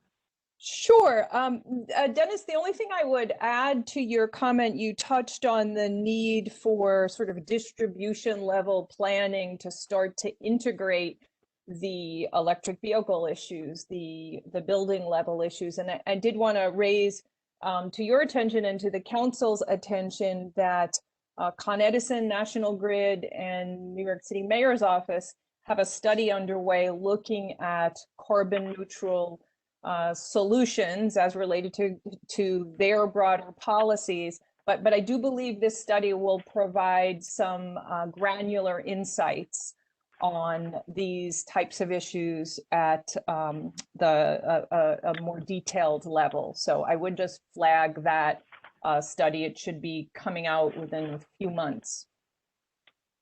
Yeah, thanks, Janet. And I'm also reminded of some work we're doing from a distribution system impact analysis on EVs as well with the utilities. So I think those are pieces to be aware of. Moving on, Raya, you were next in line. Yes, thank you so much. This has been just really a thoughtful, fascinating presentation. A lot of great ideas coming up. I appreciated the Dennis's questions and the answers there. I also, just on that piece about distribution upgrades, I think it's important to also remember the equity of just the infrastructure sometimes and being actually, if there need to be upgrades, then sometimes there really need to be upgrades, and we need to make sure that those happen equitably throughout neighborhoods. There's a legacy of that not happening, but that was a fascinating discussion. I don't have a lot of long questions, but in regard to energy efficiency in housing, it just brought up some things that I think actually apply to probably every panel, is that we talk about disadvantaged communities and the just transition rightly. And I think we talk a lot about disadvantaged and low-income communities as customers and consumers. And yes, we have job training, but something that's very important to me, again, is related to minority and women-owned business enterprises, is really full participation in this green investment economy as business owners, as workers, up and down the chain.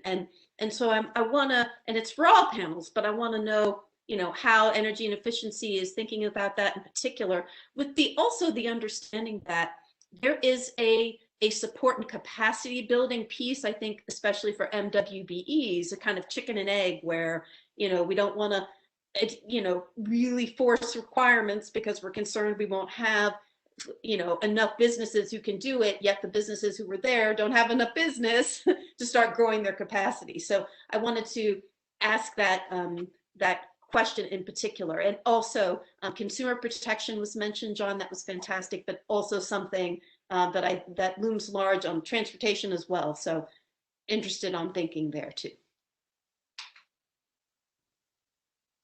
Well, I can jump in on part of that. And Raya, you're right. We do often default to terminology around consumers, but I can share with you that when our panel is discussing building an inclusive clean energy economy, it's both looking at consumer impacts, but it's also looking at being part of the opportunity space, which gets to the sort of ownership. We have had discussions around possible ways to leverage MWBE policy to drive more ownership. That's one thing that our group has talked about along that line of, you know, driving more minority-owned businesses into this space. And I will just share with you, as an organization, we are looking at a range of different organizations that support minorities who are looking to break into the clean energy space. And we're trying to explore how to build those types of partnerships. But also, I will just say we're very open to your ideas and thoughts on that. I think we share in the goal. And I would honestly say, I don't think we have all the solutions set mapped out. Thank you, Raya. I think we'll move on. Looking at the list of questioners here, I'll move on to Bob, next in line. Bob?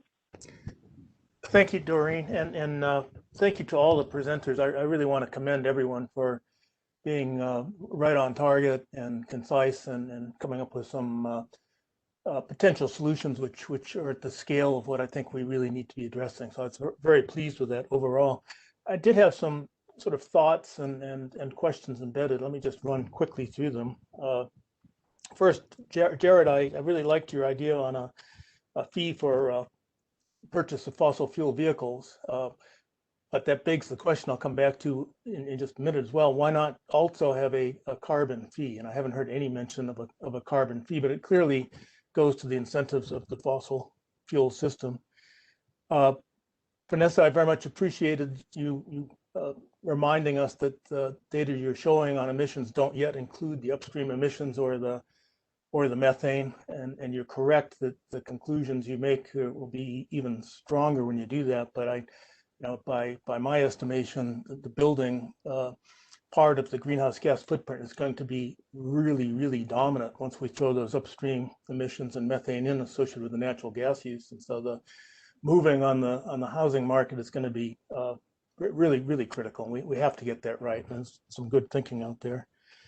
Just a quick comment on the, it was a nice figure. I can't remember, Vanessa or Janet, you showed that, but it showed ground source heat pumps versus air source heat pumps and the need for different shells and all.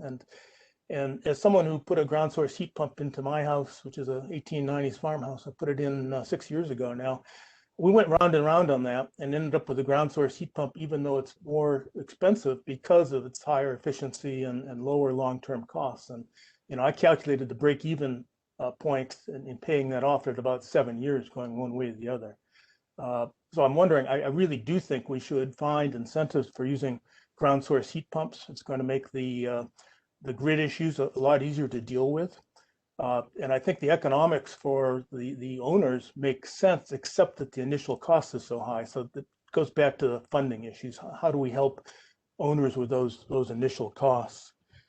I was delighted to hear you talk about banning gas and fossil fuels in new construction and also replacement of systems. But I do worry whether waiting 5 to 10 years for the new construction or 10 to 15 years is really going to put us where we need to be to meet the 2030 40% greenhouse gas reduction that's mandated by the CLCPA, particularly once we put the upstream emissions and methane back into there. So I'd like to see if we can speed up those pathways. And finally, Vanessa, you mentioned the problem with the low cost of natural gas, and indeed it's it's an incredible bargain as long as we ignore the the climate costs and the externalities, right? But again, that goes back to, I think we need a carbon fee, which charges appropriately for the damage that natural gas really does, and gets the market working more along the lines of what we need to do to both for transportation and the housing, move this electrification forward. But anyway, I was very pleased with the presentations, and thank you. Thank you, Bob. Those are, I think, important points, although I don't know, does anyone feel like there's a response that should be offered, or rather just recorded for our future consideration? Okay. Well, thank you, You've Bob. definitely got all those points to bring back to the panel. Thank you. All right, next up was Ann Reynolds. Ann? Hi, thanks. Great presentations, lots of meaty information. I could ask a million questions, but I'm going to limit myself to 3 comments. One is I found it really helpful on the EV side when it was presented as here's the year where you would reach upfront cost parity and total cost of ownership parity, and compare that to the amount of sales you should be having that year in order to meet the CLCPA goals. It was just a nice way, I think, to present the good news as well as the challenge to accelerate things and make the case for those supporting policies. And I know you sort of presented that same information on the building side, but I just wanted to suggest that it would be a nice way to illustrate when there would be parity with upfront costs and total cost of ownership for all electric buildings and replacement with all electric appliances and heating systems.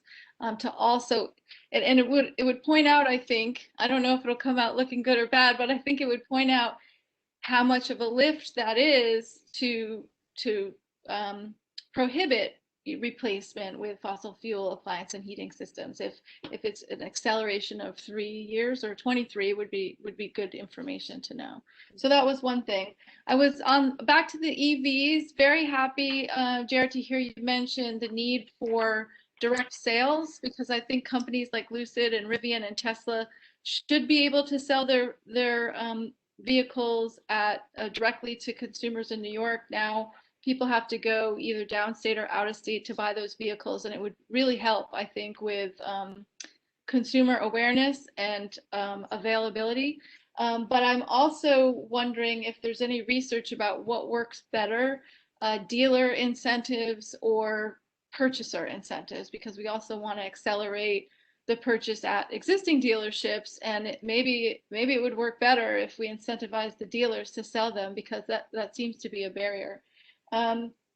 Third thing was I didn't see any recommendations on ways to attract electric vehicle manufacturers or suppliers to the state of New York. It's not that I have any wonderful ideas myself, but I know, for example, in the past there's been requirements that MTA subway cars had to be manufactured in New York State, and it does seem, if we're going to go all in on incentives for EVs, maybe we could also attract some EV manufacturers, electric buses or heavy duty vehicles, et cetera, to New York State. And that was it. Thanks for all the information.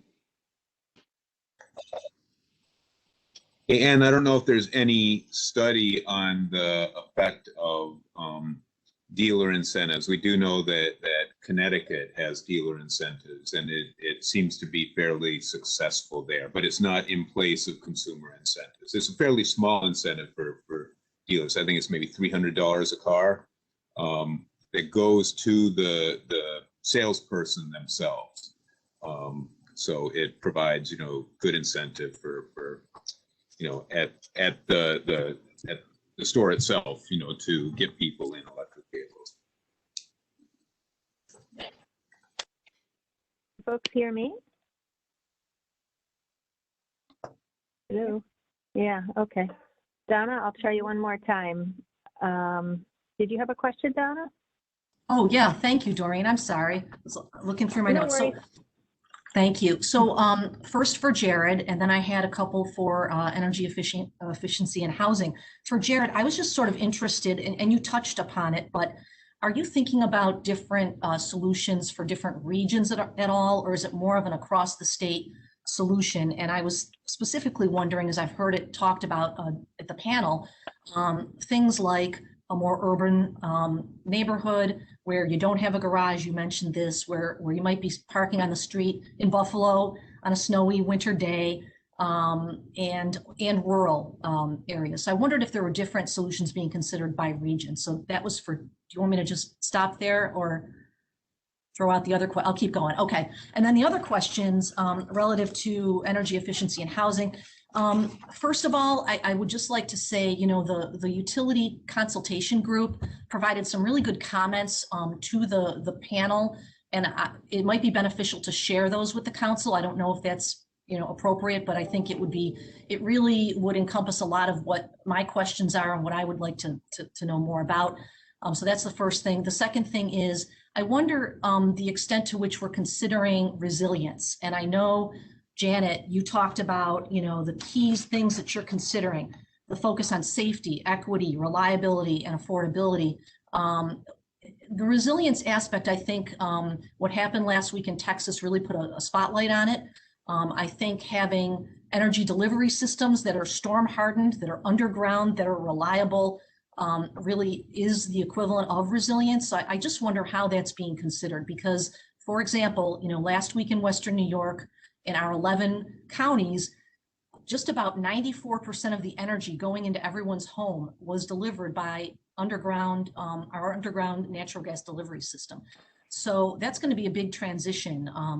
And I wonder how we're considering the ability to still ensure those molecules get to customers. And I think there's a lot that could be done decarbonizing upstream. So that's another question for Janet. And then I'll just ask one more, because I know our time is limited. And the other one is relative to cost.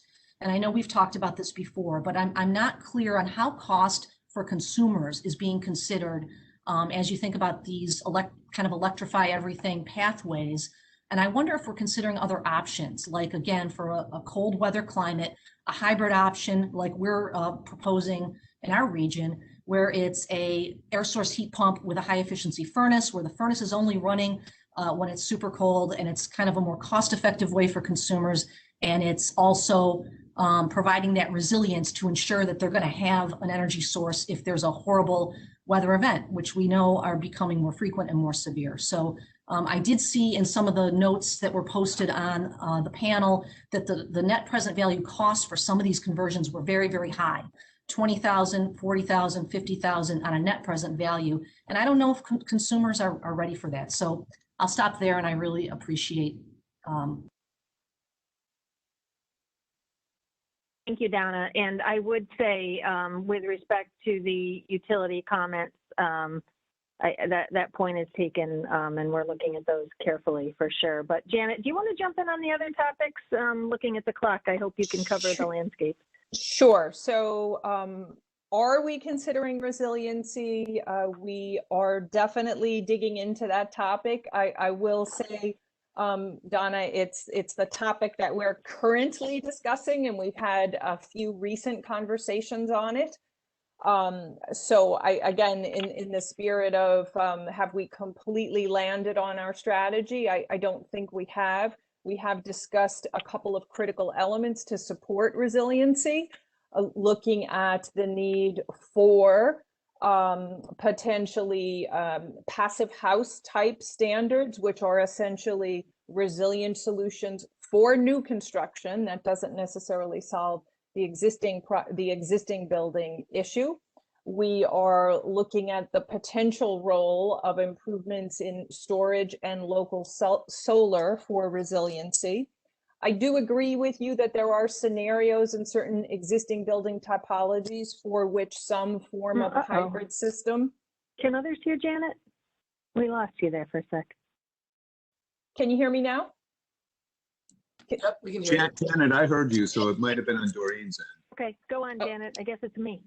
Okay, and I'll turn my video off in case that helps. So I was just saying, I do agree with you that there are certain building typologies where we may need to look at different types of hybrid systems for existing buildings for certain periods of time. So we are keenly aware of the issue. We're digging into it, and I think we'll have a more fulsome conversation on the resiliency topic separately. On cost, Vanessa, feel free to jump in. I think I hit on it as well as Vanessa did. Cost compression is a key component of our strategy. And we're paying attention to that and trying to identify the set of policies that will drive to cost reduction over time. And I think that Vanessa had a slide that identified the kinds of things that we believe can drive toward cost compression. That has to be a critical part of our strategy. Scale will get us there. Learning will get us there. A level of innovation will get us there. There are some applications where it is cost competitive today, but there are many where I concur that it's a cost premium that we would not want to impose on consumers today. So we collectively have work to do on the area of cost. Thank you, Janet, and thank you, Donna, for the question. To wrap up, I see Peter's hand is raised. Oh, and then Gavin. So let's hear from the two of them, and then move on to close out the meeting, please. Peter? Great, thanks, Doreen. I appreciate it. And wow, just great presentations, everybody. Really, really informative. Echoing what Dennis started off the Q&A period with. It's good to get into some of these meeting discussions. So. Just a couple of quick comments before I ask several questions. So love what I hear on vehicle electrification. I think the faster we can get to that, the better. Really concerned about seeing the low carbon fuel standard still up here. I just don't see how that squares with the equity and justice frame that is embedded throughout this amazing law. Fuel standard is about offsetting, it's about trading of credits, it's it's a scheme that I just don't think really applies when you look at the overlay of the equity and justice frame of the law. I'll just add a quick reminder that this is a great report out there from NY Renews called False Solutions. There's a lot of other materials in there that they have raised and concerns there too. So I really urge people to take a hard look at that report. And I would put low carbon fuel standards personally as a false solution right now. I think we should get into the space that Bob Howarth talked about of putting a fee and charging for emissions of carbon and other co-pollutants. And keep your eyes out on the legislature, the soon to be introduced Climate and Community Investment Act is coming. From the same group that brought you the CLCPA comes the Climate and Community Investment Act. That is really probably where the state needs to go as it relates to charging for pollution and then always spending that money in the just transition phase. So those are my comments. First, I'd love a copy of the Cadmus analysis that Adam Reuter talked about. If that could be circulated, I'd love to really get into that paper deeply. The slides were amazing. The presentation was forthright. Great job, Adam and Jared, on that. I'd just love to see the paper. My questions. In 2013, New York State entered a multi-state MOU on electric vehicles for the passenger vehicle fleet, and it doesn't look like from Adam's slide that we're going to get anywhere near the 850,000 or so that if you look at that MOU of where New York State should be in 2025. So if that's correct, I'd like to know that question, but also what lessons were learned in the last 7+ years of implementation of that MOU that we need to take away from how we ramp up in advance to meet our 2030 goals here.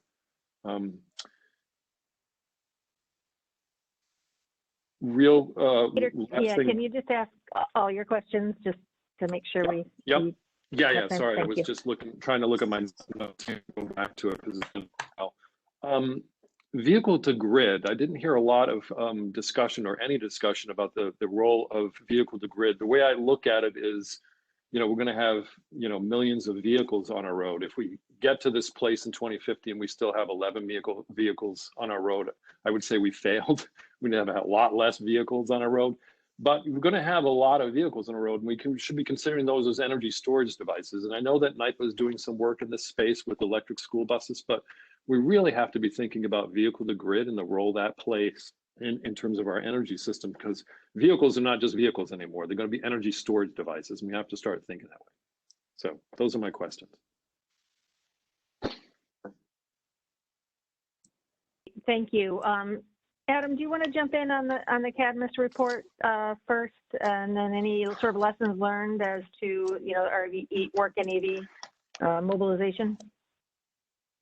Sure. Thanks for the questions, Peter. With regard to the Cadmus report, we have presented some of these findings from Cadmus on some of the Transportation Advisory Panel meetings, and we will continue to do so as more findings are available.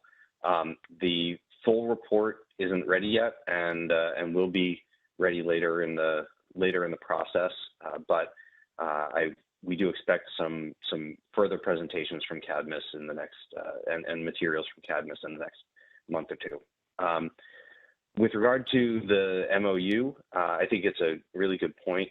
One key element is that even with regulations, we still need to do all these other supporting policies. The work that we've done expanding charging infrastructure, instituting rebates and doing consumer education and outreach has certainly been has certainly helped us get as far as we have. But you're right, we still have a lot farther to go. And some of that is by working collaboratively with the OEMs. And I think we're seeing a lot more attention from the OEMs on getting these vehicles to market and getting them to New York than we have in the last, really in the last year. It's picked up quite a bit, and New York saw a 25% increase in EV sales in 2020 compared to the previous year, despite COVID. So we're optimistic that we're going to continue seeing good progress going forward. Thanks, Adam. And I'm sorry, Peter, I reminded I am running over here. So let's just wrap up with Gavin, who will close out the questions. Gavin. Just first of all, back to the Texas experience, and we can't overstate resiliency and the importance of reliability. One of the things that I'd be remiss if I didn't mention that we're very fortunate to have in New York is a dual fuel requirement in New York City for the operation of the power plants, which is a huge difference and really distinguishes New York from a planning standpoint, a redundancy standpoint. So I don't want to miss that point as it relates to Texas. What it comes back to, I wasn't really going to say anything today, but Janet perked my interest, and it's a question: what does cost compression mean? We talked a lot about a lot of programs here today. No discussion about costs really. I don't know what that means, and when will we find out what costs are to implement these recommendations and initiatives? And the third thing, I like what Bob said and Peter said relative to a price on carbon. We have talked long and hard about this. We are the generator sector, and we're supportive of a cost on carbon. So that's one funding source that's been put out here today by a few of us. I would just like to hear what cost compression means and what it means to the state. Thanks. Yeah, and apologize for a little bit of shorthand on that term, but we're talking about driving the purchase cost and operational cost down to the consumer for building electrification technologies. And Gavin would be glad to share with you, we did present some preliminary information on cost analyses of these systems at a recent panel meeting, and would be glad to forward that on to you. We are digging quite deeply into the costs by component, by system, by operation, and that is part of the work that we're doing.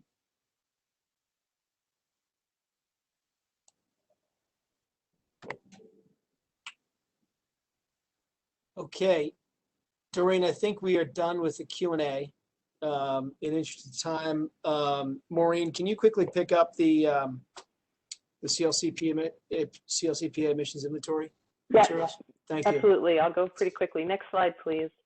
We just wanted to take a moment at the meeting to update the council and the public that are listening in on the work we're doing in the emissions inventory report. The Act requires us to have the most recent year of emissions data under the CLCPA requirements by the 1st of January 2022. And we wanted to let the group know that we have put out some public information meetings to gain stakeholder input on some key pieces of the inventory work. So there'll be meetings around the end of March to get some feedback and overview of the process and all the component pieces of the inventory, and then 2 more focused discussions on the oil and gas emissions accounting and the net emissions accounting.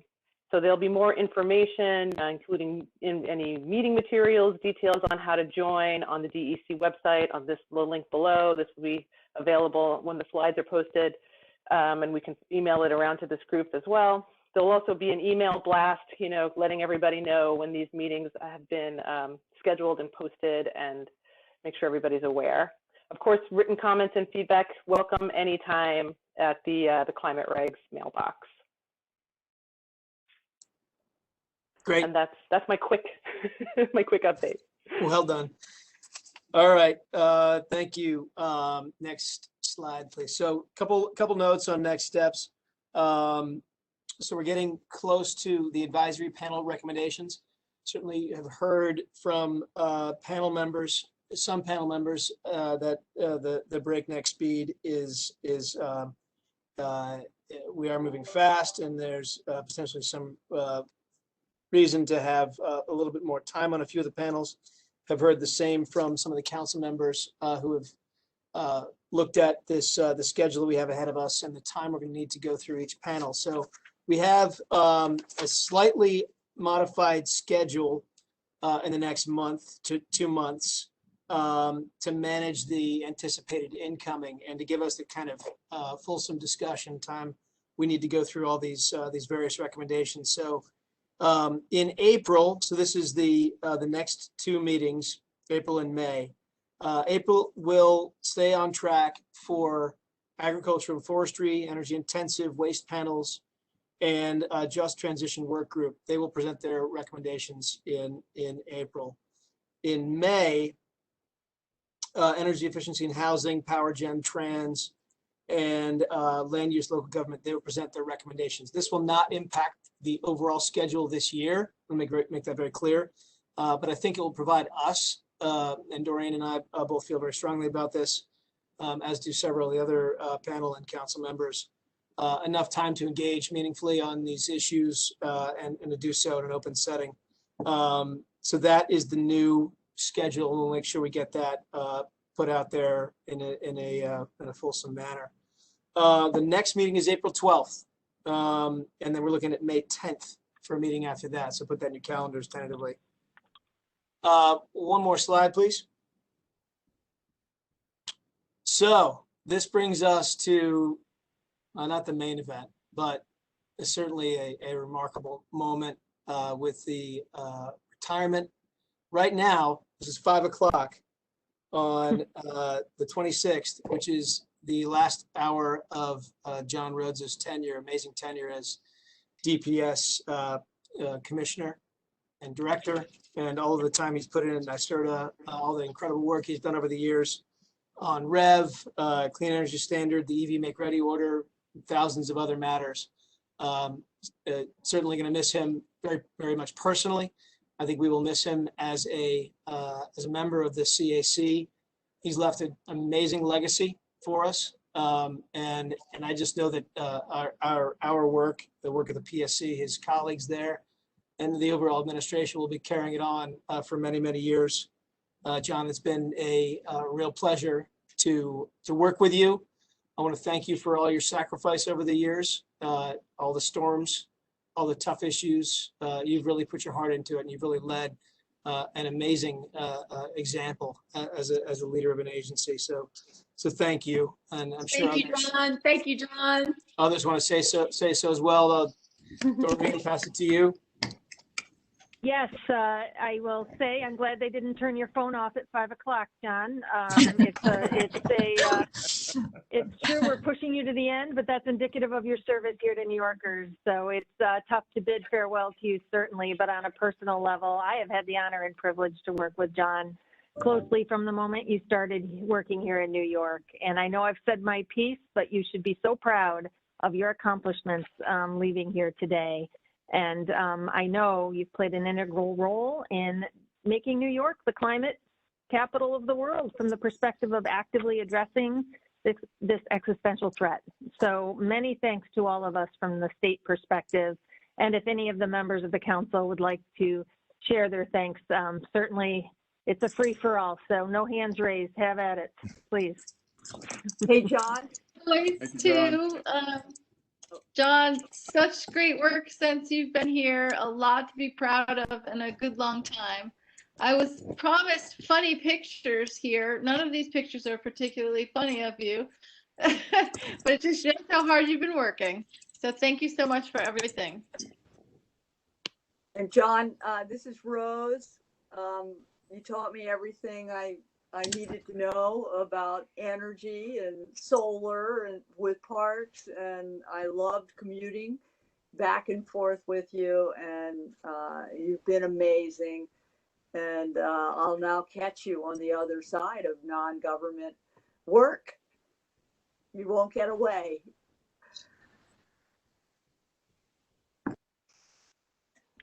I'll just add, this is Peter. John, one of your first appearances before the New York State Legislature when you were head of NYSERDA, I believe you used the phrase, "This is not within the remit of my agency." And I think that's very fitting. You get to say that a lot going forward when funds come up to you. You can just say, sorry, not within the remit of what I have to do anymore. I'm no longer in the New York State government. And you can let folks pick up the tab at Peter Luger.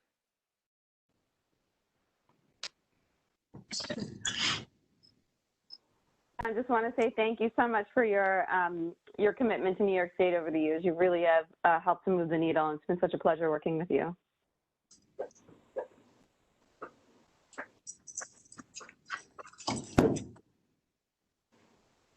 Well, John, we'll put you on the spot. Some final words, your final words as a public servant.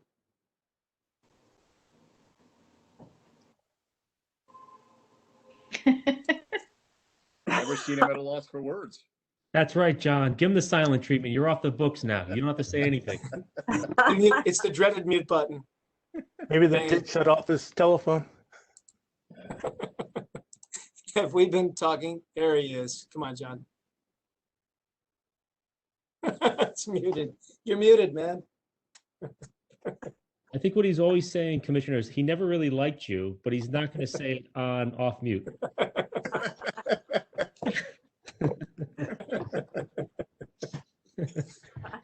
It's like Festivus now. This is how we end the meetings. It's Festivus. Your phone might be muted, John.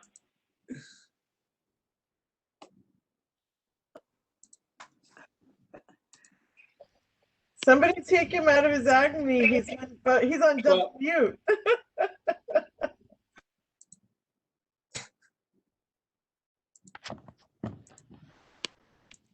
Oh. Well, John, we love you.